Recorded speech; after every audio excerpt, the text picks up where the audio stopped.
Non, moi je suis pas d'accord. Non. Moi j'approuve pas ce genre de comportement. J'approuve pas. Tu as déjà tapé les gens 3-0 à l'aller, chez eux. Et puis maintenant, à domicile, tu viens, tu les tapes 7-0. Mais il y a quoi? Non, après, voilà, c'est le respect. Non, moi je suis pas d'accord. C'est le football.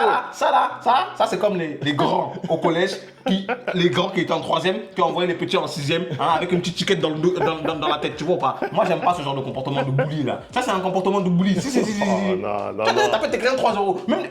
Même là, tu reviens au match retour là, il y a 3-0. Arrête-toi. Arrêtez, pourquoi? Mais oh, là, sur les deux matchs à 10-0. Tu trouves ça normal?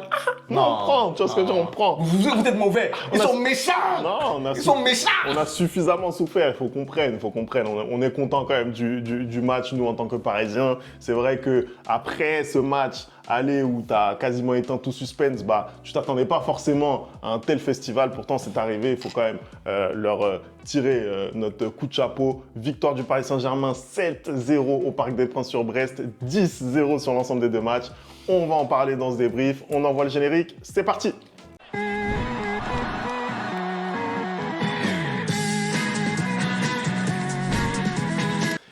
Anderson, la déculottée pour Brest, la victoire fleuve pour le PSG. Franchement, on prend du plaisir à voir cette équipe jouer depuis plusieurs semaines maintenant et ça se confirme encore une fois dans un match de Ligue des Champions, il faut le rappeler, hein, même si c'était Brest en face, c'était leur première campagne. D'ailleurs, j'en profite pour leur tirer mon coup de chapeau parce que ça s'arrête pour eux ce soir, mais franchement, ils ont quand même livré des grosses prestations durant cette campagne de Ligue des Champions. Ce soir. C'est vrai. Non, franchement. Non, franchement, il faut quand même rendre hommage à cette équipe je déconne, les Brestois, je déconne. Voilà, c'est franchement première qualification de leur histoire en Ligue des Champions et ils arrivent quand même à sortir de cette phase de ligue où il y a quand même certains gros clubs qui ont laissé des plumes. Donc bravo à eux, bravo à Eric Roy parce qu'en plus de ça, ils ont proposé un jeu qui était franchement très attrayant. Même ce soir, en prenant en 7-0, ils se sont jamais contrefaits. Ils ont toujours joué leur jeu et bravo à eux. Mais la dure réalité, la loi du football, à savoir le Paris Saint-Germain qui est largement supérieur à Brest, on l'a vu ce soir. Paris qui n'a pas du tout fait dans le détail. C'est simple, en fait, je regardais le match de Real sur le grand écran et je regardais le match du Paris Saint-Germain sur le petit écran vu qu'on devait être débriefé. Et à chaque fois que je baissais la tête sur mon écran, il y avait but. Il y avait but. Donc, ce soir, la seule anomalie côté Paris Saint-Germain, c'est que Dembélé n'est pas marqué. Voilà. Sinon, hormis ça, la soirée a été juste parfaite au Parc des Princes pour les Parisiens. J'ai l'impression que en fait, ils ont fait le match qu'il fallait faire. Et ils ont à aucun moment été inquiétés par cette équipe de Brest. Si, je pense quand même qu'ils ont failli mettre le but où Marquinhos s'est interposé sur la ligne. Mais hormis ça, Paris a fait exactement tout ce qu'il fallait.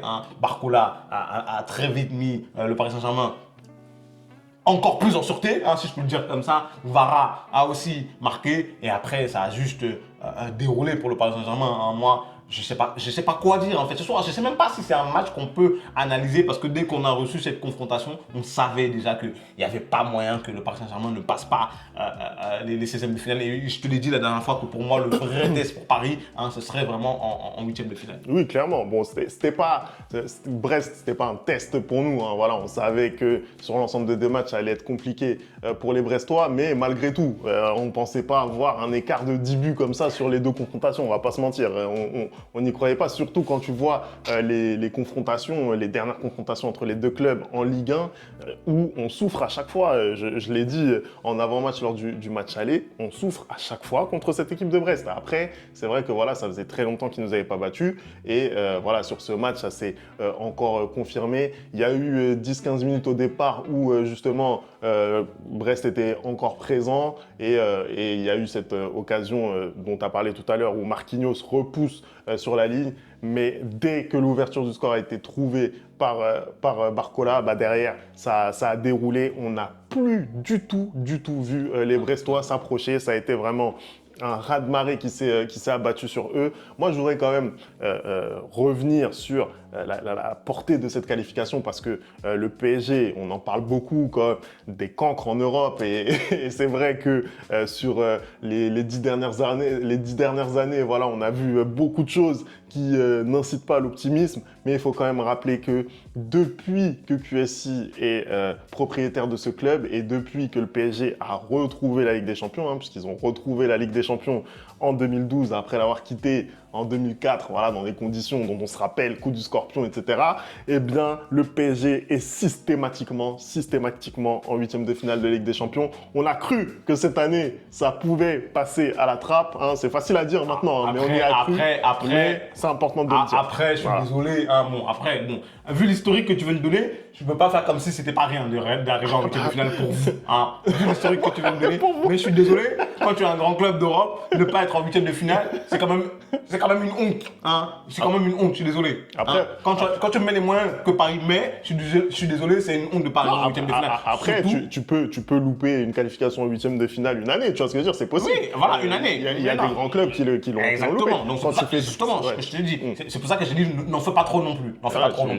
Par contre, moi, ce que je te dis cette saison, ce que je vois et ce que je note, c'est que vraiment, l'état d'esprit de cette équipe a totalement changé. Hein, je vois une équipe qui est concurrente, je vois une équipe qui fait les efforts les uns pour les autres, je vois une équipe qui ne se rend pas, c'est-à-dire que même quand elle encaisse des buts en premier, hein, elle continue de jouer, elle continue d'être sûre de ce qu'elle est venue proposer, elle continue de vouloir à chaque fois attaquer. Donc moi, c'est quelque chose que j'aime beaucoup et j'ai l'impression que depuis justement ce match contre Manchester City, on a un autre état d'esprit encore qui est venu s'installer où vraiment ils sont en mode « Ah, ben en fait, on peut taper n'importe qui. » Et là, tu vois une équipe de Paris qui déroule vraiment. Je ne sais pas si toi aussi tu as cette impression-là. Oui, clairement. Je pense que ce qui change par rapport à ce qu'on a vu notamment sur cette phase de saison régulière de Ligue des Champions, ce qui change, c'est la confiance, c'est le déclic. On a parlé de ce match notamment contre Salzbourg qui, je pense, a débloqué vraiment cette équipe de Luis Enrique. Aujourd'hui, vraiment, on a l'impression que plus que le beau jeu qu'on voit se déployer, aujourd'hui, l'efficacité vraiment prime dans cette équipe. On a, on convertit en tout cas toutes nos occasions, toutes nos situations.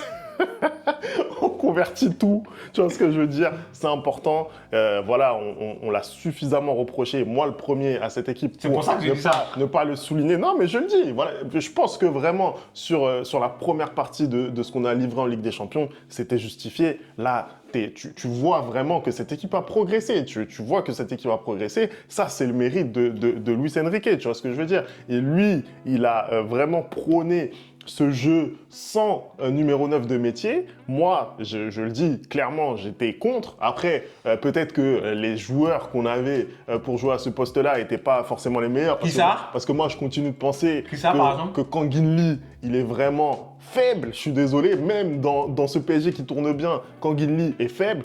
Un Marco Asensio, ça a été la même chose. Lui, il a été exfiltré au mercato. Mais comment dire, Ousmane Dembélé, non mais je le dis, Ousmane Dembélé, même l'année dernière. Non, mais parce que je pense, tu parles de Luis Enrique qui prône un jeu sans numéro 9. Mais je pense que si Luis Enrique avait un beau numéro 9, hein, il ne prendrait pas un jeu sans numéro 9. Donc c'est pour ça que je dis qui ça. Quand tu dis qu'il y avait des joueurs qui ça. Dis les termes, Fémi, et ça dit les termes. Je dis pas. Les termes, parce que ça y est, c'est bon, il est en Italie, il a mis 2-3 buts. Vous croyez qu'il est fort? Non, arrêtons. D'ailleurs, il est fort. Je suis désolé, il est fort. Mais voilà, en tout cas, je pense que le fait d'avoir installé Ousmane Dembélé dans cette position-là, c'est sa trouvaille. Dès l'année dernière, on avait vu ça, on avait été satisfait. Et là, il confirme que c'est vraiment la position dans laquelle il se sent le mieux. Ce soir, il n'a pas marqué. Justement, c'est ce que j'allais dire, c'est-à-dire que depuis quelque temps, on avait l'impression que ce Paris Saint-Germain-là se reposait beaucoup sur Ousmane Dembélé. Et ce soir, il ne marque pas. Et surtout, fait rare et fait important à notifier, il y a 7-0 ce soir et c'est 7 buteurs différents. Et je pense que c'est exactement ce que, Luis Enrique, sur lequel il insiste depuis le début de la saison dernière, qu'il veut une équipe où, à la place de quelqu'un qui marquait 40 buts, hein, on parle bien évidemment de Kylian Mbappé Loutin, hein, qui maintenant va les mettre du côté de Madrid, qu'il ait une équipe qui est capable de mettre des buts. Et ce soir, on le voit clairement, le danger peut venir de n'importe où, absolument n'importe où. Non, je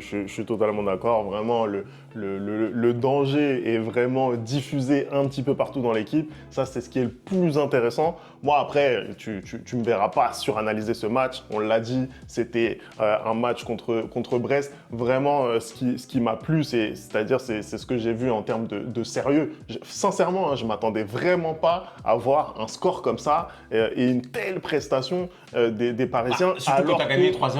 Tu as gagné 3-0, tu sais que voilà, tu vas maîtriser le match. En plus, tu as ouvert le score aussi dans ce match très rapidement, donc tu calmes un petit peu les ardeurs de Brest. Donc voilà, pour moi, il n'y avait vraiment pas nécessité de mettre autant de buts. Et s'il ne l'avait pas fait, bah, clairement, j'aurais trouvé ça normal, tu vois ce que je veux dire. On sait que la saison, elle est longue, très longue. Tu vas avoir des matchs où tu vas vraiment devoir te craquer hein, pour aller chercher la victoire. On voit qu'en Ligue 1, Marseille, par exemple, est très fort. Il va falloir répondre présent lors de la confrontation qu'on aura contre eux. Il y aura bien sûr ce huitième de finale où il faudra aussi être présent parce qu'on est peut-être sur deux des meilleures équipes européennes de l'année. Donc, voilà, tu avais d'autres échéances à gérer. Luis Enrique, il l'a pris vraiment à bras-le-corps en mettant son équipe type et en faisant confiance d'ailleurs à Guevara en tant que titulaire. Ça lui a réussi plus qu'il marque. Et une passe décisive. Et passe décisive également. Et puis, les joueurs, eux aussi, du coup, ont rendu cette confiance à Luis Enrique. Il a mis son équipe type, ils ont fait le nécessaire et ils ont expédié rapidement le truc. Et à l'heure de jeu, justement, il a pu faire tourner, ingurgiter du 109. Ah bah on a vu ça, bon 109. Ils sont venus, ils ont claqué leur but. C'est incroyable, hein, les entrants, que ce soit Doué, que ce soit Ramos, Mayoulou, tous ces gars-là ont marqué. Et puis j'ai été content de revoir encore une fois de plus sur la pelouse Presnel Kimpembe, le patron, voilà, qui revient petit à petit. Je ne sais pas s'il pourra jouer un rôle à moyen terme dans cette équipe parce que clairement… Je ne pense pas que Luis Enrique lui fasse grandement confiance. Quand tu joues pas en 2 ans, tu joues pas un seul match, ça paraît quand même très compliqué de reprendre une carrière au très haut niveau. Vous avez quand même un matelas d'avance en Ligue 1 qui pourra peut-être lui permettre de petit à petit introduire Presnel dans les matchs. Donc voilà, parce que voilà, tu me dis Marseille il revient, Marseille est fort. On a dit ça la dernière fois au Classico et on a vu ce que ça a donné. Et finalement, là quand je regarde la Ligue 1, je vois il y a 10 points d'avance. Donc Femi, arrête un peu de faire ta démagogie, merci. Non, mais je fais pas de démagogie, je te dis qu'ils jouent mieux, tu vois, ils sont mieux, ils ont bien recruté au Mercato aussi, donc voilà, ils sont quand même bien mieux, mais effectivement, pour revenir sur ce match, j'ai été vraiment satisfait, voilà, c'était une bonne soirée, on en avait besoin, tu vois ce que je veux dire. J'ai l'impression que ça se passe bien pour nous. J'ai l'impression qu'on s'était donné rendez-vous en terrasse en mars, mais finalement, ce ne sera pas le cas. Ce sera pas le cas. On annule le projet, de toute façon, j'allais jamais rien lui payer, lui. J'allais rien lui payer. Il lui avait fait croire, mais j'allais pas lui payer son sirop. C'est incroyable. On était ici, on était en train de pleurer. 5e. Le football va vite. Ça va très très vite. Hein. Là, tu te mets même à rêver peut-être d'aller plus loin dans la compétition que tu vas tomber sur Liverpool ou Barcelone. Moi, personnellement, je me mets à rêver. Moi, personnellement, je connais le niveau de mon équipe. Je sais très bien qu'ils ne sont pas capables de livrer ce genre de prestations tout le temps. Hein, et je sais qu'on va se tomber soit contre l'Atlético Madrid, soit contre le Bayern Leverkusen. Je te promets que si c'est contre le Bayern Leverkusen, on va prendre une de ces drills. Parce que 90 minutes, l'intensité qu'ils mettent, je préfère tomber sur l'Atlético. Vraiment, je préfère tomber sur l'Atlético parce qu'en 2 matchs, je suis pratiquement sûr qu'on peut les battre. Mais Bayern Leverkusen, je ne suis pas sûr du tout. Écoute, on verra ce que ça va donner. En tout cas, c'est une qualif sans histoire pour le PSG en 8e de finale de la Ligue des Champions. 13e qualification en 13 participations consécutives. Ça fait plaisir. Voilà, on va vraiment maintenant pouvoir rentrer. On dirait que vous devenez grand. On dirait que le petit devient grand. C'est important. Nous, on n'est pas là pour blaguer. Tu vois ce que je veux dire? Nous, c'est l'Europe, la grande Europe. La grande Europe. Voilà. Allez, merci d'avoir regardé cette vidéo. N'oublie pas les bonnes habitudes @replayfoot. Et on se retrouve très très vite pour une nouvelle vidéo. Ciao.